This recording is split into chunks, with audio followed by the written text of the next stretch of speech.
Bonjour à tous, bienvenue du coup sur ce morning meeting du 19 septembre.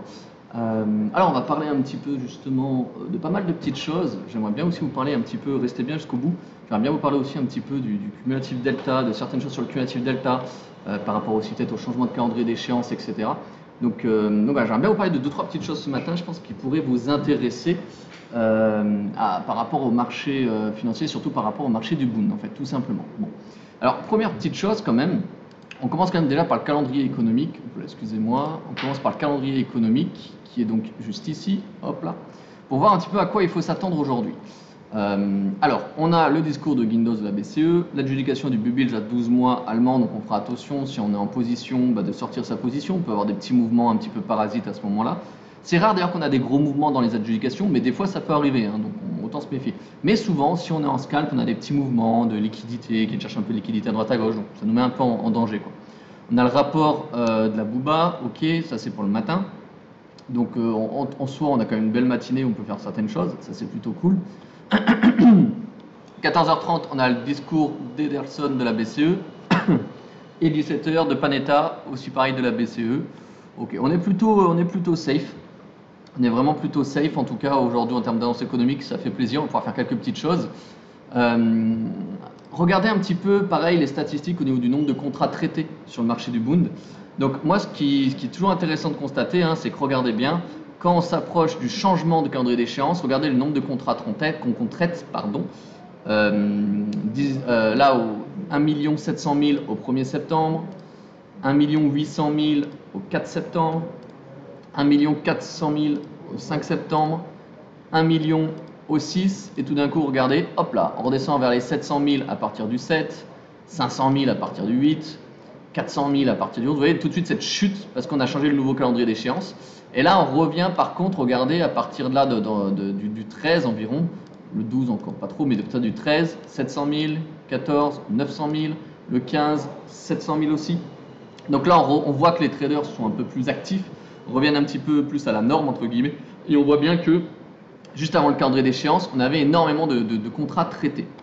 Bon, pourquoi je vais vous parler un petit peu du cumulatif delta? Parce qu'en fait, j'ai un ami à moi qui m'a envoyé un petit message ce week-end en me disant, écoute Amal, explique-moi un peu mieux là, ce qui se passe avec le cumulatif delta, suite justement vraiment à ce mouvement-là qui a lieu ici, hop là, où on avait un marché complètement directionnel. Donc là, je suis sur du 30 minutes, hein, je suis une time frame de 30 minutes. On a un marché complètement directionnel baissier et pourtant un cumulatif delta complètement directionnel haussier.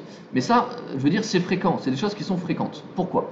Regardez justement, juste avant le changement du calendrier d'échéance. Regardez. À la date du 1er septembre, on a un cumulatif delta complètement haussier avec un graphique complètement baissier. La journée du 4 septembre, graphique cumulatif delta complètement haussier avec un graphique technique plutôt baissier. En tout cas, bon, on a quand même été complètement directionnel baissier, même si ce n'était pas violent, mais en tout cas on était baissier. La journée du 5 septembre, la même chose, cumulatif delta très haussier, journée baissière. La journée du 9 septembre, cumulatif delta encore une fois haussier, alors qu'on a un graphique qui clôture encore à la baisse. Donc vous voyez là, tous ces jours-là, avant le changement du calendrier d'échéance, on a eu des absorptions. Alors, le cumulatif delta, c'est quoi? C'est un outil qui va vous servir à repérer la liquidité agressive. Ça veut dire quoi? Ça veut dire qu'en fait, ici est répertorié donc sur le cumulatif delta tous les ordres agressifs. Donc, qu'est-ce qu'on appelle un ordre agressif? C'est tous les ordres qui ne sont pas passifs. Vous allez me dire, merci Amalric, c'est bien gentil. Mais c'est surtout tous les ordres qui ne sont pas en ordre limite. C'est-à-dire que c'est les ordres qui sont vraiment exécutés au marché. C'est-à-dire que c'est des personnes qui rentrent tout de suite au marché de manière agressive et qui ne positionnent pas leur ordre de manière limite. Voilà. Donc du coup, qu'est-ce qui se passe? En tout cas, moi, qu'est-ce que j'interprète quand je vois ça? Alors, je peux me tromper, je n'ai pas la science infuse, surtout que je pense qu'il existe des milliers de possibilités d'interprétation. Mais pour moi, ce que j'interprète, c'est que du coup, indéniablement, et ça, c'est un fait qui est incontestable, ça veut dire qu'on a des ordres limites beaucoup plus conséquents que des ordres agressifs. Ça veut dire, en tout cas, les ordres limites ont complètement le dessus sur les ordres agressifs. Ça veut dire que les ordres limites, étant donné qu'ils sont beaucoup trop conséquents parce que ce sont eux qui arrivent à avoir raison, parce que la preuve, ce sont eux qui nous font descendre le prix, et quand même l'action du prix, c'est ce qui est le plus important, on est d'accord? Étant donné que les ordres limites sont trop importants, on a beau avoir une quantité d'ordres agressifs phénoménale, nous sommes incapables de faire remonter le marché, tout simplement. Voilà ce que cela se traduit en tout cas grâce au cumulatif delta. Donc la question est, comment ça se fait qu'on a des personnes qui mettent des ordres limites potentiellement très vendeurs, justement, et qui sont ces personnes qui essayent tout de même d'être très agressifs à l'achat? Et ça, c'est la vraie question finalement à se poser. Donc, la vraie question qu'on peut se dire, c'est que là, au niveau des ordres agressifs à l'achat, on pourrait potentiellement partir du principe que ce sont des personnes qui ont voulu sortir leur position pour le calendrier d'échéance, pour le changement souvent du calendrier d'échéance. C'est pour ça que je vous ai parlé au tout départ du calendrier d'échéance. C'est-à-dire que si on regarde un petit peu en daily, alors depuis le mois de mars, on a eu le changement du calendrier d'échéance. Attendez, je vous dis pas de bêtises, avril, mai, non, depuis le mois de juin, pardon, excusez-moi. Le mois de juin, on est par où? Hop là. On est par ici, donc sur le mois de juin. On a eu une hausse ici. Pourquoi pas imaginer qu'en tout cas, même si on vendait le marché tout de suite ici, ou en tout cas pour ceux qui ont été un peu plus techniques et un peu plus subtils, on va dire ça comme ça, qui ont vendu le marché ici, et bien pourquoi pas, ils ont sorti leur position de manière agressive, justement, parce que ils devaient déboucler leur position avant le changement du calendrier d'échéance. Donc forcément, toutes ces personnes-là qui étaient à la vente ont dû cliquer à l'achat pour sortir leur contrat. Donc être très agressif acheteur et espérer avoir justement des ordres passifs vendeurs, de la liquidité vendeuse très importante pour sortir leur achat. Et pour ça, justement, rien de mieux que au départ de faire une belle montée du marché, casser des gros niveaux importants, montrer au QRT Delta qu'on peut être agressif à l'achat, faire une petite mèche ici pour choper la liquidité de nouveau ici pour favoriser potentiellement à faire croire qu'on va aller plus haut, à faire croire qu'on va être très agressif à l'achat et qu'il faut attention, ne surtout pas louper ce moment-là, rentrer à l'achat avec nous parce que nous on va aller plus haut pour finalement, boum, déboucler les positions et forcer la plupart des gens à essayer de rentrer à la vente pendant que les institutionnels, en tout cas ceux qui étaient vraiment, qui nous ont fait le marché et qui ont vendu le marché ici, puissent donc vous inciter, vous, à passer plutôt à l'achat et eux, ils vendent considérablement le marché en ordre limite pendant que vous êtes agressif à l'achat pour déboucler leur position par rapport au calendrier d'échéance. Alors, c'est un scénario qui est probable. Est-ce que c'est celui-là? Je ne saurais pas vous le dire. Mais dans tous les cas, le trading, c'est faire des scénarios pour que justement, on puisse essayer d'aller chercher nos profits et surtout de se dire, ok, là, mon scénario, il est faux et j'acquiesce mes pertes. Parce que avoir le bon scénario, c'est bien, on est d'accord.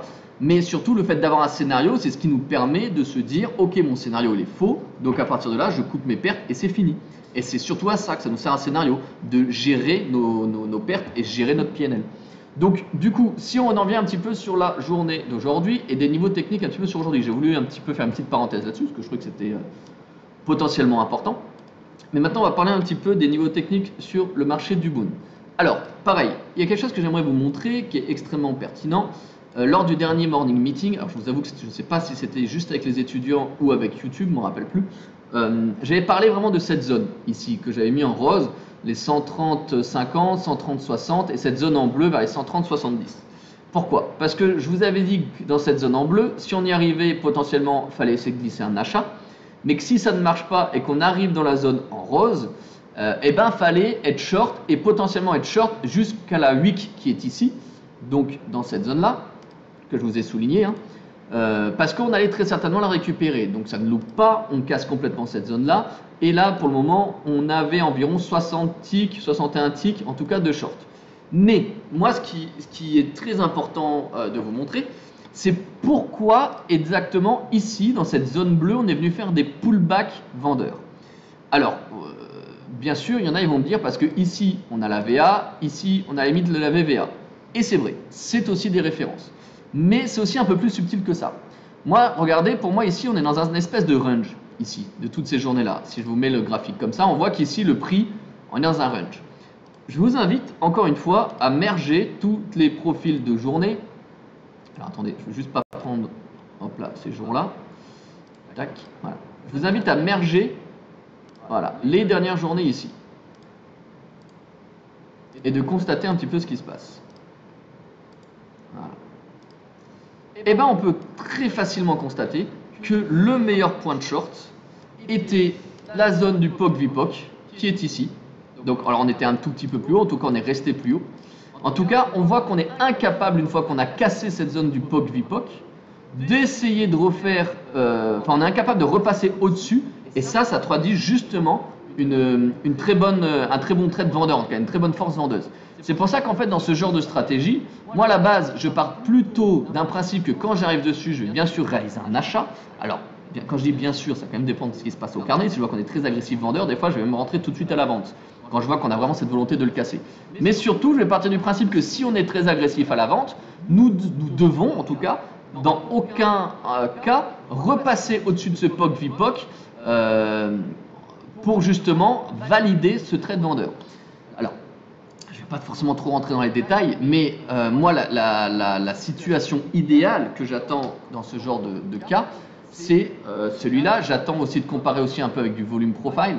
Alors, j'attends que mon petit open board s'ouvre. Hop là. Oups, excusez-moi.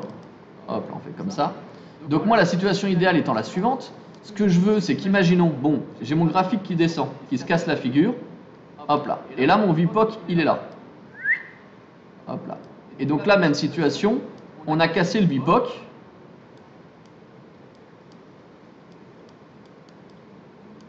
Hop là. Donc je vous fais un dessin vite fait. Hein. Voilà. On a donc cassé le VPOC ici. Donc là, le VPOC que je suis en train de vous parler, c'est exactement la même situation sur le market profile. Hein. On est OK. Moi, l'idéal, c'est vraiment que je puisse avoir un VPOC ici, dans cette zone-là, donc mon VPOC ici, avec un LVN, un low volume node, un creux de volume ici. Et là, pour moi, j'ai une double barrière hyper intéressante pour justement shorter le marché. Et bon, bah là, après, on gagnait le 8 qu'on avait eu bien plus tard là-bas.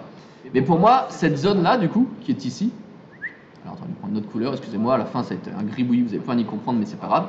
Mais donc pour moi, cette zone-là est la zone de tort-raison idéale pour reprendre un short et aller prendre des profits, tout simplement. Donc c'est pour vous expliquer un petit peu mieux en détail. Donc là, du coup, on n'avait pas la chance d'avoir trop le creux de volume. Le seul creux de volume était quand même bien plus haut. Donc il fallait forcément tout de suite se référer à les plus gros volumes existants, en tout cas au niveau du VPOC et aussi du POC. On voit bien que le POC avait généré beaucoup de volume aussi. Hein. C'est ça qu'on est juste 2-3 ticks, même pas en dessous. Donc voilà. Donc il faut d'abord comprendre cette séquence-là pour continuer à analyser un petit peu notre marché. Donc là, on voit que pour le moment, il est 7h45. Nous sommes à 2 doigts d'avoir une ouverture en zone 3. Ça veut dire qu'en fait, on aurait une mentalité plutôt baissière. Donc là, de nouveau, si on est dans une mentalité plutôt baissière, quels sont mes niveaux de short qui vont être intéressants? Eh bien, tout simplement, regardez toute cette zone-là.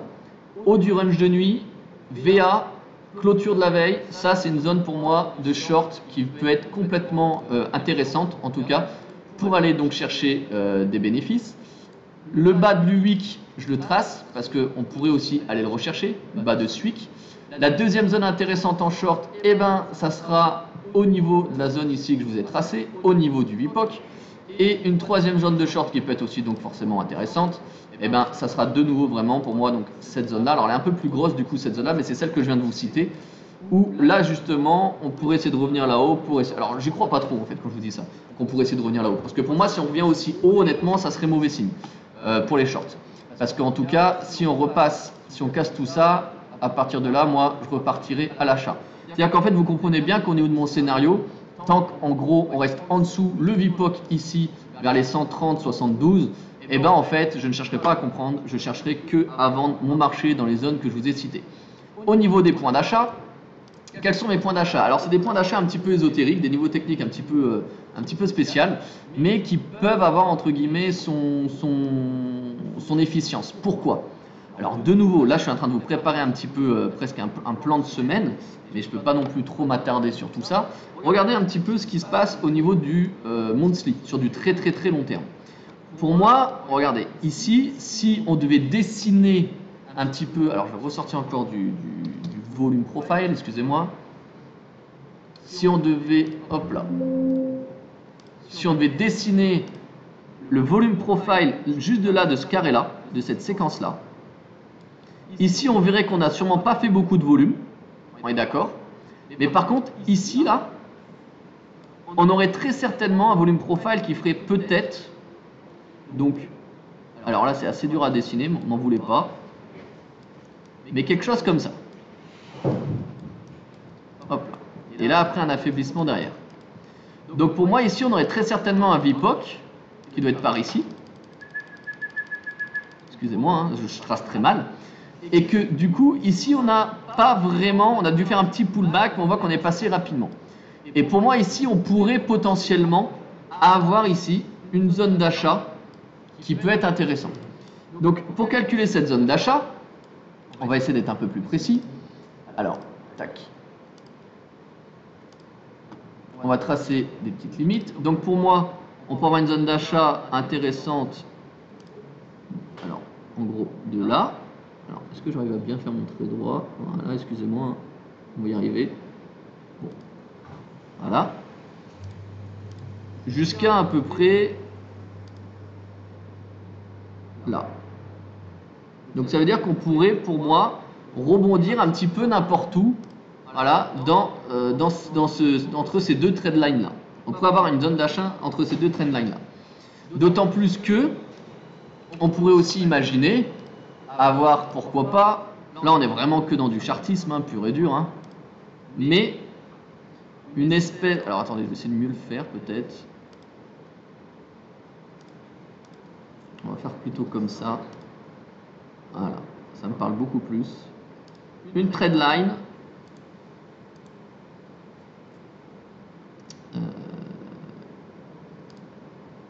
Hop là.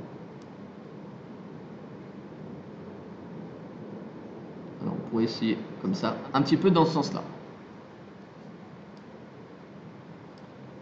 Et on pourrait même en avoir encore une autre en réalité. Hop là. Excusez-moi, j'ai un peu de mal à cliquer. On pourrait même avoir une autre petite trend line, un petit peu comme ça par rapport à ce petit canal. Donc là, on pourrait avoir peut-être plusieurs références, justement, déjà, pour avoir peut-être des niveaux de rachat. Mais ça, là, on est très ésotérique, hein. Attention, hein, on n'est pas dans des choses absolument précises.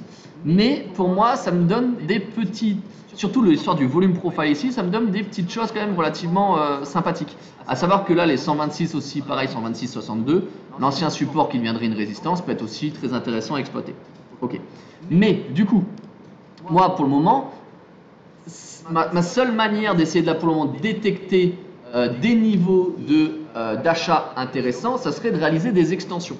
Pourquoi? Parce que je n'ai pas encore d'informations aujourd'hui sur ce qui est en train de se passer. Donc, je suis obligé de réaliser certaines extensions pour voir un petit peu où est-ce qu'on pourra avoir des niveaux d'excès. Donc là, j'ai tracé une extension de 157 ticks. D'où ça vient ces 157 ticks? Extrêmement simple. Ça vient... Alors, hop là, et où le chart calculator, excusez-moi. Ça vient de la mesure du bas de la wick jusqu'à là-haut, qui fait 157 ticks. Et donc, j'ai tout simplement reporté cette extension-là à la baisse pour obtenir un petit niveau intéressant ici. La deuxième extension, c'est laquelle? Ce niveau-là qui me paraît clé, parce qu'on voit bien qu'ici, on a eu quand même un support relativement important.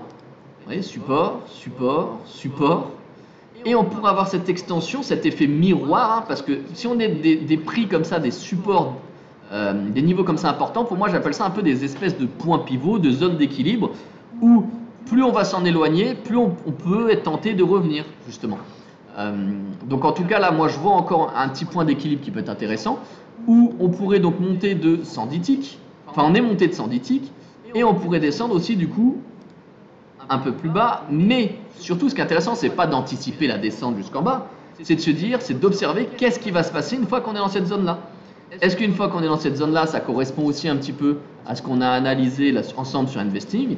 Mais est-ce que aussi au carnet, il se passe quelque chose? Est-ce qu'au niveau des volumes, il se passe quelque chose? Est-ce que mon marché aussi pendant la descente m'a peut-être fait une extension d'accumulation dans la même journée? Qu'est-ce qui se passe exactement dans cette zone-là quand on y arrive? Donc voilà un petit peu ce à quoi je m'attends en tout cas pour les aujourd'hui peut-être, ou en tout cas cette semaine, ce qui pourrait arriver. Voilà. Donc écoutez, j'espère qu'en tout cas j'ai pu vous apprendre pas mal de choses sur ce morning meeting. N'hésitez pas à mettre dans les commentaires ce que vous en avez pensé. Et s'il y a d'autres sujets que vous aimeriez qu'on traite, ça sera avec grand plaisir. Allez, je vous retrouve à tout bientôt. Ciao, ciao.